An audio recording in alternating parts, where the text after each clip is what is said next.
성경 말씀을 제가 봉독하겠습니다. 민수기 15장 37절부터 41절, 거룩하신 하나님의 말씀입니다. 여호와께서 모세에게 말씀하여 이르시되 이스라엘 자손에게 명령하여 대대로 그들의 옷단 귀에 술을 만들고 청색 끈을 그 귀에 술에 더하라.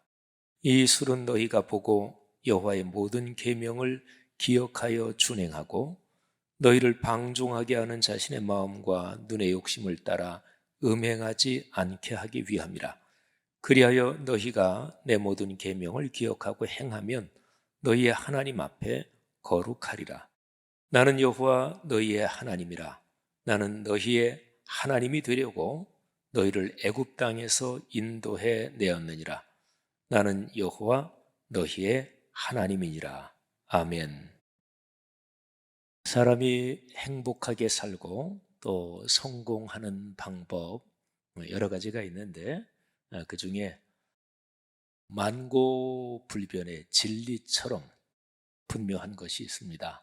좋은 습관을 들이면 그러면 사람이 행복해지고 그리고 성공할 수 있습니다. 저희 장인어른께서 93이세요. 그런데 아직 건강하십니다. 매일 아침 새벽에 산책도 나가시고 또 이렇게 저렇게 생활하시는데 그렇게 큰 지장 없으시고 이제 청력이 좀 떨어지시고 뭐 그런 건 있으셔도 잘 잡수시고 또 건강하십니다. 그 어르신이 건강한 것이 뭐 어떤 이유 때문인지 뭐 제가 다는 알 수 없죠. 그런데 하나 그 어르신이 늘 이 귀를 이렇게 귓볼 만지고 좀 이렇게 조금 잡아당기고 그거를 늘 하시고 귀를 또 접고 그거를 늘 그렇게 날마다 하시는 걸로 제가 알고 있습니다. 얼마 전에 교계 목회자들이 한 7, 8명이 모였어요. 또 큰 교회들 목회하고 계시는 아주 승부를 걸고 삶을 바쳐서 목회하시는 분들인데 근데 그 중에 제 연배 되시는 저쪽에 영동대교 이렇게 건너서 거기에 굉장히 큰 교회, 그 교회 목사님이신데 같이 편하게 식사하는 자리인데 그 목사님이 그런 얘기 하시는 거예요. 이 귀를 이렇게 잡아당기고 여기를 자꾸 이렇게 해주면 굉장히 좋더라고. 그 뭐 누구나 다 알고 있는 거잖아요. 그런데 그 목사님이 뭐 각별하게 그런 얘기 하시길래 제가 물어봤죠. 아유, 김 목사님, 그거 그렇게 해보시니까 어때요? 좋던가요? 효과가 있던가요? 그랬더니 그 목사님이 한 지가 그렇게 오래는 안 되는 것 같아요. 그러면서 아유, 이게 머리가 맑아지고 나는 확실하게 효과가 있다고. 여러분, 제가 지금 말씀드린 거는 뭐 누구나가 다 알고 있는 거지요. 그런데 하나 중요한 것이 있습니다. 하느냐 안 하느냐, 이제 그거 차이입니다. 그리고 한다는 얘기는 습관을 들여서 내 삶에서 막 애쓰고 노력하고 그러지 않아도 그냥 습관이 됐으니까 저절로 그렇게 하게 되고 이제 여기까지 가는 것, 그게 중요합니다. 여러분의 삶에서 무엇이 중요하십니까? 중요한 것들이 사람에게는 누구나 여러 가지가 있지요. 근데 그 중에서 가장 중요한 것은 무엇입니까? 가장 중요한 것, 그거는 심하게 이제 얘기하면 죽고 사는 일에 관련이 돼 있는 거고 또 내 삶 전체에 어떤 성공과 실패가 거기에 걸려 있는 것. 이게 이제 가장 중요하겠지요. 가장 중요한 것에 대해서는 두 가지가 꼭 있어야 됩니다. 첫 번째, 정확한 지식을 가지고 있어야 합니다. 가장 중요하니까 당연하죠. 거기에 대해서 아주 정확한 지식을 가지고 있어야 합니다. 그 다음에 두 번째, 철저하게 행동해야 합니다. 그러니까 지식과 행동 또는 순 우리말 표현으로 암과 삶, 아는 것과 사는 것, 이 두 가지를 끊임없이 훈련해야 합니다. 성도 여러분들이요, 신앙생활에서 그리스도인으로 살아가면서 가장 중요한 것은 무엇일까요? 그는 하나님의 뜻을 아는 것입니다. 그리고 하나님의 뜻을 실천하는 것입니다. 여러분들의 삶에 하나님의 뜻을 알고 또 안대로 실천하는 이 일이 늘 이어지기를 주의 이름으로 축원합니다. 우리 그리스도인과 모든 사람들이 원하는 게 복받는 거지요. 여러분, 복받기를 원하십니까? 세상 모든 사람한테 이 물음을 던지면 다 그럼요, 복받기를 원하지요. 근데 여러분과 저는 그리스도인이잖아요. 그러니까 그리스도인에게 좀 더 적합한 질문으로 바꿔볼까요? 하나님이 주시는 복을 여러분과 아들, 딸, 손자, 손녀가 받기를 원하십니까? 자, 하나님이 주시는 그 축복을 우리 내외 아들, 딸, 손자, 손녀 복 받기를 원하시는 분들은 아멘 하시기를 바랍니다. 사랑하신 여러분, 이거 중요하잖아요. 그러니까 제가 질문을 사실은 내용적으로는 일맥상통한 건데 다른 각도에서 질문한 거예요. 하나님이 주시는 복을 받기를 원하십니까? 이 질문하고 하나님의 뜻을 아십니까? 이 두 개는 똑같아요. 하나님이 누구에게 복을 주실까요? 하나님이 가지고 계신 뜻, 하나님의 어떤 마음, 그게 뭔지는 전혀 신경도 안 쓰는 사람한테 하나님이 복을 주실까요? 그건 상식적으로 안 그렇잖아요. 천만에 복 안 주십니다. 그러니까 하나님이 주시는 그 진정한 복을 받기를 원하면 그러면 하나님의 뜻이 무엇인지를 알고 또 그 뜻대로 실천하는 것, 이게 바로 복의 길인 거지요. 성경 세 구절을 말씀드립니다. 마태복음 6장 33절, 잠언 3장 1, 2절, 그리고 디모데전서 4장 8절인데요. 이 세 구절은 모두 공통적인 구조를 가지고 있습니다. 앞부분에는 하나님의 뜻을 알고 그리고 하나님의 뜻이 담긴 하나님의 말씀을 묵상하며 사십시오. 앞부분은 이거예요. 하나님의 뜻은 하나님의 말씀에 담겨 있잖아요. 그러니까 하나님의 뜻을 알려면 하나님의 거룩한 말씀, 66권 성경 말씀, 기록된 말씀을 잘 깊이 들여다보고 생각해야 돼요. 그게 말씀 묵상이지요. 그러니까 말씀 묵상하면서 사십시오. 이게 이제 앞부분의 내용이에요. 그리고 뒷부분에는 그러면 영육간의 복을 주신다. 영적으로 정신적으로 믿음이 깊어지고 그리고 재물과 건강과 아들, 딸, 손녀, 손자가 사회적으로 성취하며 그리고 건강한 영향력을 가지고 인생길을 걷게 된다. 누구나 다 바라는 거잖아요. 그런데 하나님으로부터 그런 복이 온다는 거예요. 들어보십시오. 마태복음 6장 33절, 그런즉 너희는 먼저 그의 나라와 그의 의를 구하라. 그리하면 이 모든 것을 너희에게 더하시리라. 잠언 3장 1절 2절입니다. 내 아들아, 나의 법을 잊어버리지 말고 내 마음으로 나의 명령을 지키라. 그리하면 그것이 네가 장수하여 많은 해를 누리게 하며 평강을 더하게 하리라. 디모데전서 4장 8절입니다. 육체의 연단은 약간의 유익이 있으나 경건은 범사에 유익하니 금생과 내생의 약속이 있느니라. 아멘. 여러분, 귀를 조금 잡아당기고 이거를 하루에 서너 번 하는 사람하고 한 번도 안 하는 사람하고는 당연하죠. 차이가 있을 수밖에 없는 거지요. 이건 하나님의 창조의 법칙입니다. 그러니까 뭐를 생각할 때 내가 제일 직접적으로 경험할 수 있고 만질 수 있는 내 신체 가지고 신앙의 원리를 생각하면 아주 쉽게 이해가 갑니다. 내 신체의 훈련, 스트레칭 하는 거, 그 유익이 있잖아요. 뭐 어떤 거는 무지무지하게 큰 유익이 있는데 그런데 그 유익이 영적인 그리고 하나님이 모든 것을 채워주시는 그 유익에 비하면 그거는 약간이라고밖에 말할 수밖에 없다. 이런 얘기지요. 금생과 이 세상에 사는 동안 영육간에 필요한 걸 채워주고, 그리고 저 영원한 삶에서 하나님의 축복 상급이 있다는 거예요. 뭐가요? 경건의 훈련, 경건. 우리가 신앙생활에서 경건하다 이런 얘기를 하잖아요. 아주 중요한 표현이죠. 그 심장이 무엇일까요? 하나님의 뜻을 아는 것, 말씀 묵상입니다. 자, 민수기 15장에 이 주제가 나옵니다. 여러분, 민수기 15장이 앞뒤 문맥에서 아주 중요합니다. 13장, 14장에 이스라엘 민족 회중 전체가 아주 크게 범죄하지요. 하나님의 명령으로 12명 정탐꾼을 이제 가나안 땅으로 올려 보냅니다. 근데 정탐꾼 중에서 10명이 부정적인 마음을 갖고, 그리고 하나님의 말씀, 약속을 멸시합니다. 그래서 그들은 다 죽어요.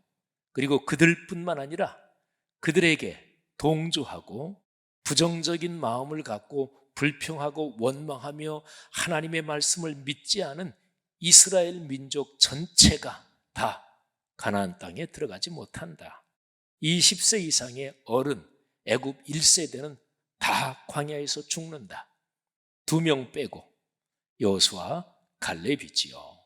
자, 그렇게 범죄하는 사건이 13장, 14장에 나옵니다.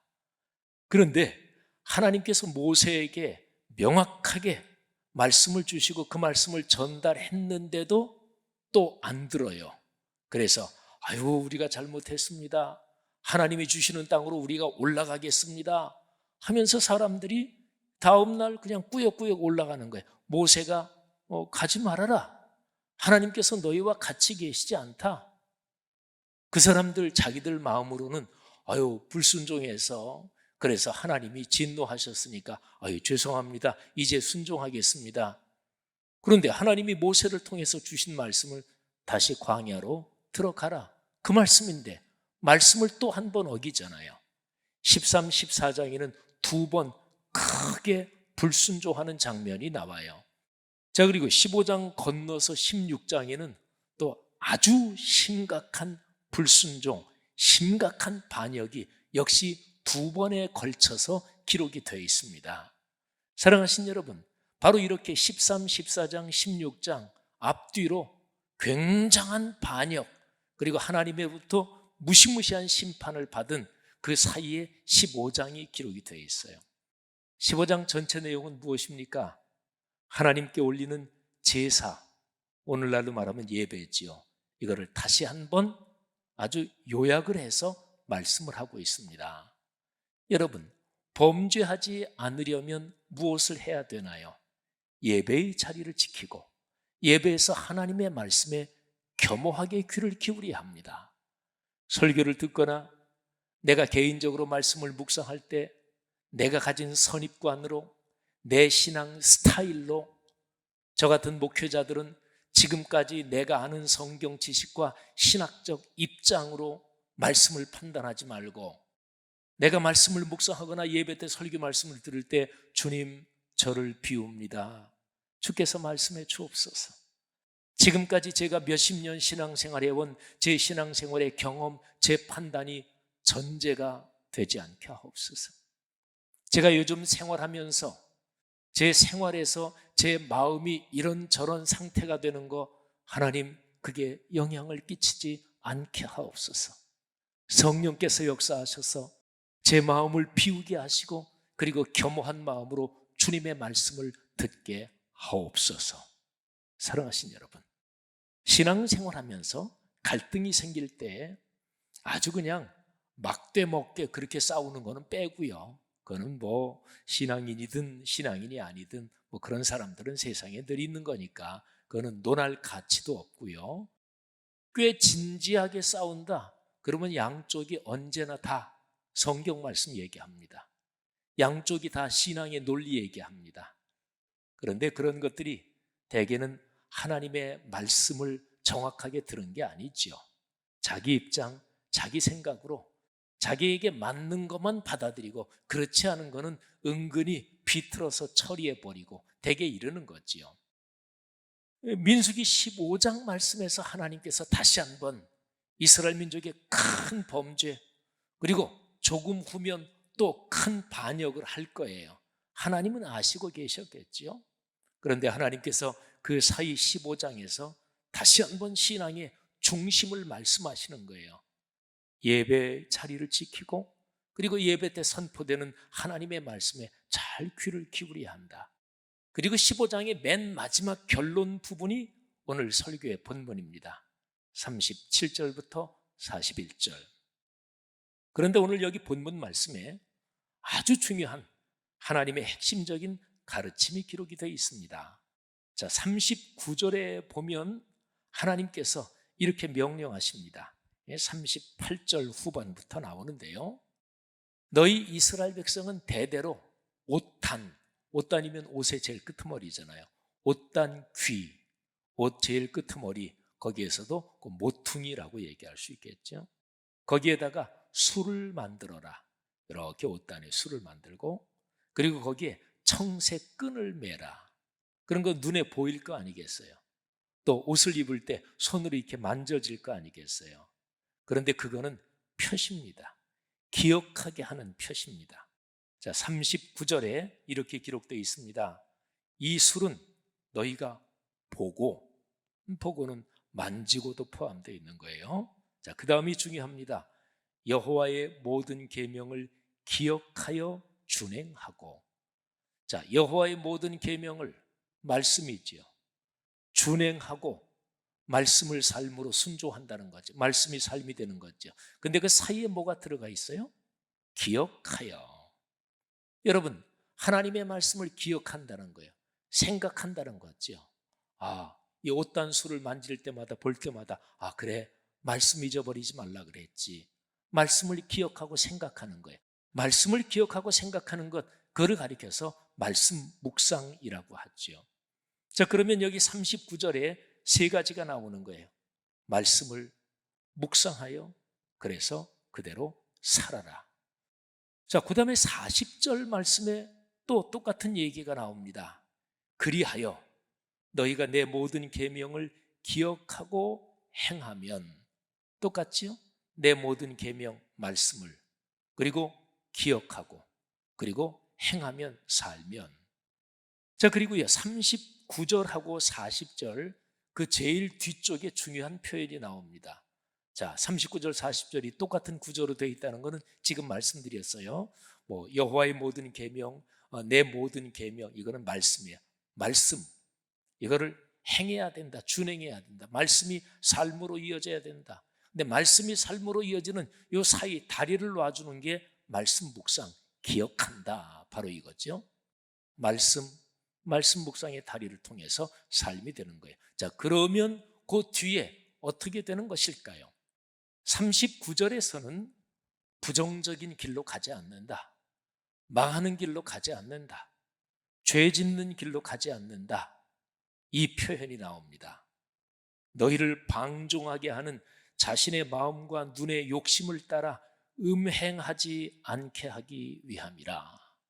여러분, 음행이란 말은 하나님을 떠나는 신앙의 배신, 하나님을 거역하는 그런 모든 것을 뭉뚱그려서 음행, 영적인 정신적인 음행, 이렇게 표현한 게 성경에 많죠.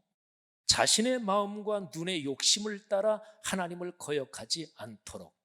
여러분, 하나님을 거역하는 근본 원인이 뭔가요? 제 환경이 그럴 수밖에 없어요. 아니에요. 성경은 그렇게 얘기하질 않아요. 내 마음의 욕심 때문이다.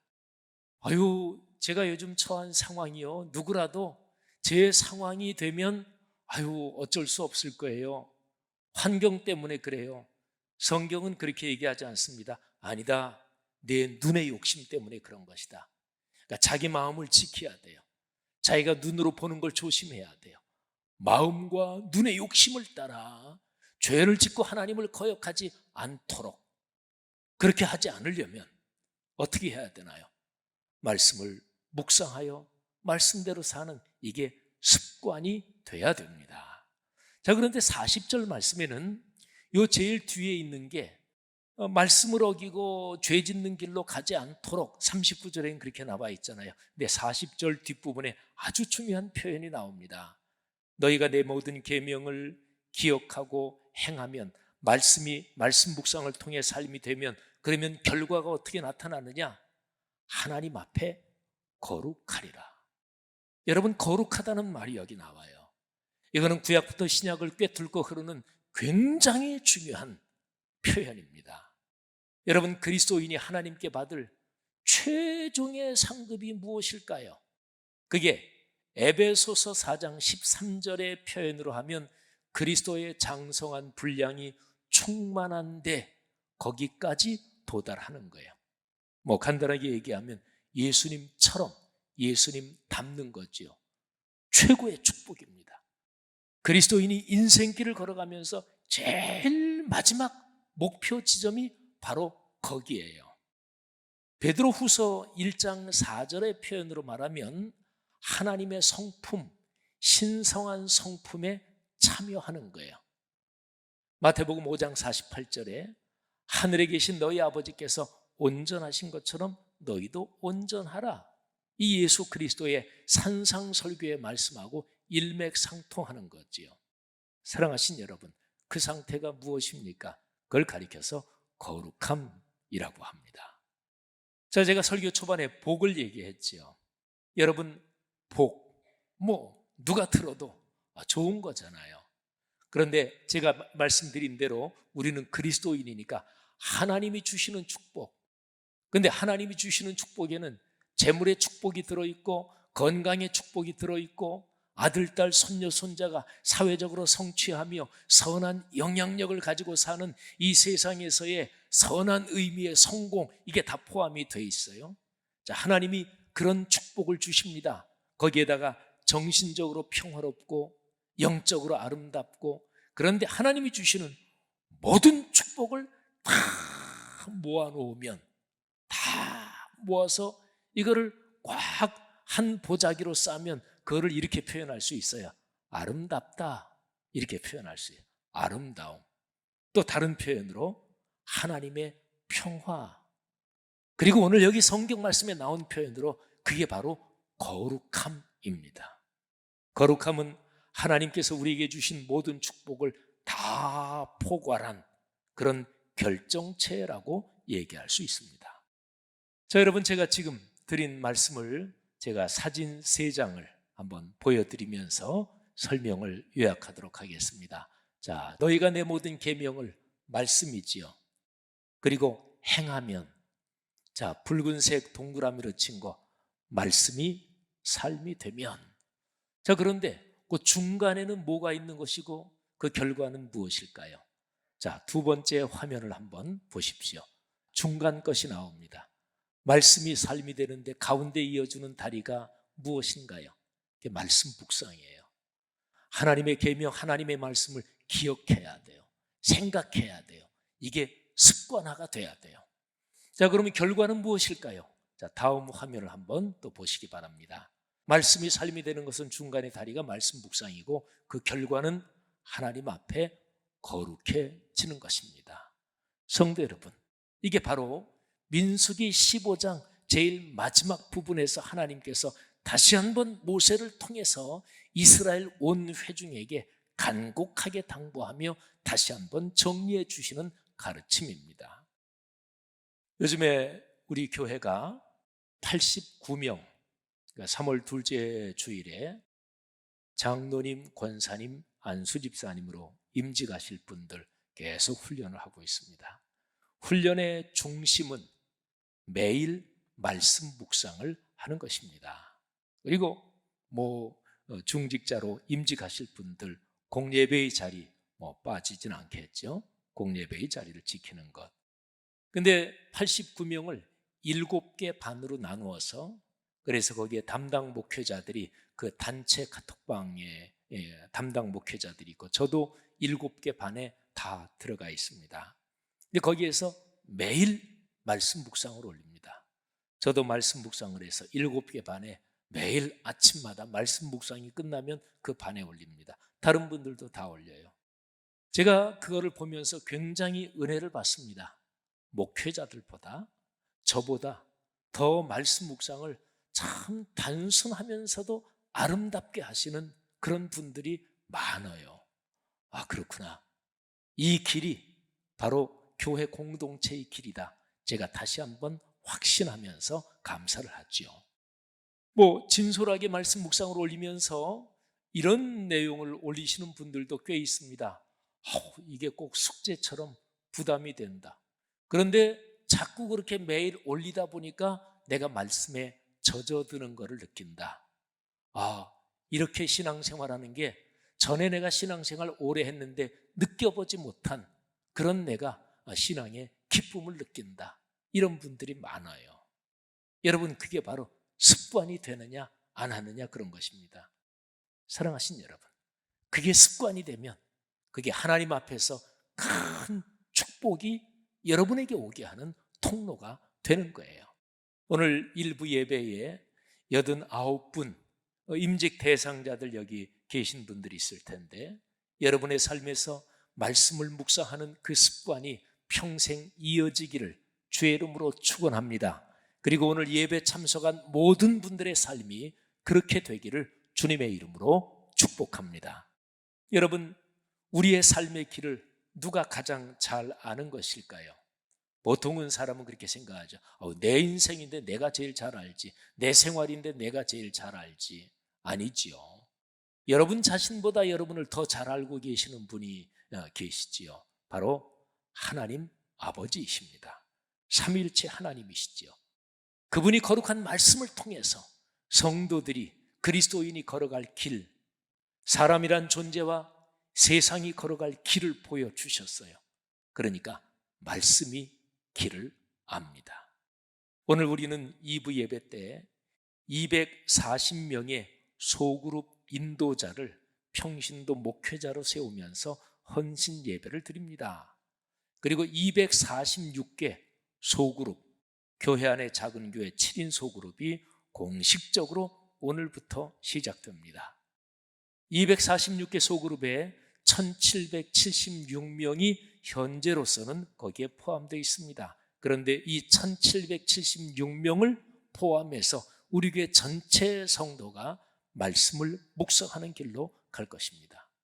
여러분, 오늘 2부 예배 때 헌신 예배를 드리면서 240명의 소그룹 인도자, 이분들은 민수기 13장 14장에서 하나님께서 가나안 땅으로 보내시는 그 정탐꾼과 같습니다.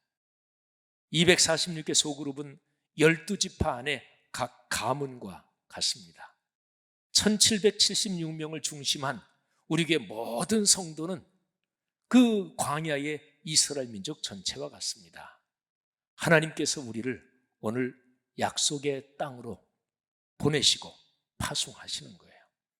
240명의 소그룹 인도자들, 바로 하나님의 말씀의 약속을 꽉 붙잡은 정탐꾼으로 보내시는 거예요. 자, 그때는 민수기 바로 그 상황에서는 6분의 1만 성공했지요. 12명 중에 10명은 실패했으니까, 그리고 죽었으니까 여호수아 갈렙만 성공했습니다. 그러나 우리 교회 공동체는 한 사람도 빼놓지 말고 모두 성공하기를 주의 이름으로 축원합니다. 제가 이제 오늘 아침에 나오면서 이제 양복을 이렇게 입으려고 이렇게 생각하다가 제 머릿속에 딱 스치고 지나간 생각이 있어요. 20년 전에, 그러니까 11월 달에 2004년, 그때 제가 이 교회 담임 목사로 취임을 했는데, 그때 생각이 나면서, 그래, 20년 동안 목회했지. 그리고 20년이 흘렀는데 사실은 코로나 3년 그 혹독한 그 시기를 거쳤고 어쨌든 견디어냈잖아요. 여기에 장로님, 권사님, 성도들도 교회 공동체를 생각하면서 마음이 많이 안타깝고 힘들고 또 부여잡고 기도하셨던 분 많을 줄 압니다. 근데 아무래도 이나 저나 아마 담임 목회자들이 제일 마음고생이 심했을 거예요. 국내든 해외든 전 세계적으로 참 마음을 졸이고 기도하면서, 그러면서 어쨌든 걸어왔습니다. 지나왔어요. 견디었어요. 그러면서 교회 공동체를 어떻게 하면 다시 세울까? 어떻게 하면 하나님의 교회가 21세기 오늘날 세계에서 다시 한번 복음 전도의 사명을 감당하며 그리고 교회다운 모습을 회복할까? 그러면서 우리가 여기까지 걸어온 거잖아요. 재작년 2022년 6월 1일부터 동네 세매줄 성경 신약이 시작되는 8권, 거기부터 시작해서 지금 2권의 민수기를 묵상하고 있습니다. 그리고 2024년 1월 21일 우리가 7인속으로 헌신 예배를 드립니다. 우리 모두가 순청색 보자기가 돼, 그래서 주님의 말씀을 끌어안고 인생길을 걸어가며 또 다른 희년 3년의 축복을 우리가 받을 것을 믿습니다. 이런 마음으로 헌신 예배를 드리잖아요. 이 생각이 머리에 쭉 스쳐 지나가면서 그래, 내가 담임 목사 취임식 할 때 입었던 양복 입어야 되겠다. 이 양복이 그 양복입니다. 저는 오늘 20년 전에 취임할 때 그 심정으로 다시 이 자리에 섰습니다. 사랑하는 성도 여러분들이요, 하나님께서 우리 교회 공동체를 말씀의 약속, 언약, 거기에서 하나님이 주겠다고 말씀하신 그 땅을 향해서 가게 하십니다. 한 분도 빠짐없이, 한 가정도 빠짐없이, 한 가문도 빠짐없이 이 말씀의 약속 꽉 붙잡고 이 길의 중심에서 걸어가기를 주의 이름으로 축원합니다. 여러분의 마음에 알게 모르게 다가오는 불평, 불만의 악한 영의 시험들, 또는 내 자신의 자존심과 얽힌 이런저런 생각들 내려놓으시는 게 좋은 것입니다. 그거 가지고 뭐 하시게요? 그거 가지고 무슨 쓸모가 있나요? 사랑하신 여러분, 하나님 아버지께서 주실 상급을 바라보시기를 바랍니다. 영원한 상급을 바라보시기를 바랍니다. 여러분의 아들, 딸, 손자, 손녀, 가문 대대로 이어지는 하나님의 상급을 바라보고 그렇게 걸어가시는 우리 교회 공동체 모두가 되시기를 주님의 이름으로 축복합니다. 축복합니다.